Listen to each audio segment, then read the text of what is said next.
নমস্কার দর্শক বন্ধু, রেড স্পোর্টস এর আরেকটি ভিডিওতে আপনাদের সবাইকে স্বাগতম। আমি সায়ন এবং এই মুহূর্তে রয়েছি যুব ভারতীর প্র্যাকটিস গ্রাউন্ডের সামনে।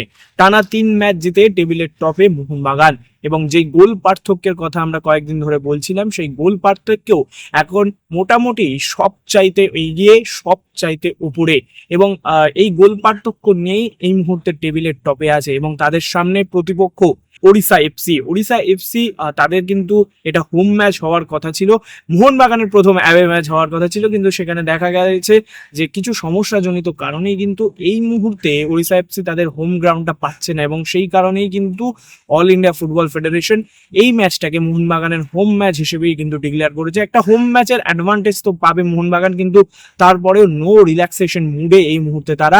আজকেও যখন অর্থাৎ রবিবার যখন প্র্যাকটিস সেশন চলছে, সেখানে দেখা গেল যে আগের দিনের যে দলটা অর্থাৎ প্রথম একাদশের সমস্ত প্লেয়ারদের কিন্তু রিকভারি সেশন করতে দেখা গেল, তারা কিন্তু আজকে মূল দলের সাথে অনুশীলন করলো না। অন্যদিকে যারা পরবর্তী ম্যাচে পরবর্তী হিসেবে নেমেছে, যারা 60 মিনিটের পর নেমেছে বা সেকেন্ড হাফের পর নেমেছে, সেই সমস্ত খেলোয়াড়দের দেখা গেল তারা কিন্তু নিজেদের মধ্যে, যেমন মোহনবাগান দলের অনুশীলন চলে, প্রথমেই কিন্তু ফিজিক্যাল ট্রেনিং, তারপরেই কিন্তু একটা পাসিং ড্রিল, এবং তারপরেই নিজেদের এজিলিটি মুভমেন্টের ওপর কাজ করার জন্য 4টে ছোট বার রেখে যে অনুশীলনটা চলে, এবং তারপরে কিন্তু নিজেদের মধ্যে প্রস্তুতিমূলক ম্যাচ। সেখানে কিন্তু লিস্টন কোলাসো, সুভাশিস বোস, কিয়ান নাসিরি, টম আলড্রেটের মতো ফুটবলাররা তারা কিন্তু নিজেদের মধ্যে আজকে ম্যাচ খেলে এবং নিজেদেরকে কিন্তু প্রস্তুত রাখছে। অবশ্যই কালকে স্টার্টিং 11-এ কিন্তু 4টে পরিবর্তন ছিল, কিন্তু তারপরেও ওড়িশা এফসির বিরুদ্ধে নিজেদেরকে এই প্রস্তুতির মধ্যে দিয়েই, অনুশীলনের মধ্যে দিয়েই বলা যেতে পারে প্রস্তুত রাখছে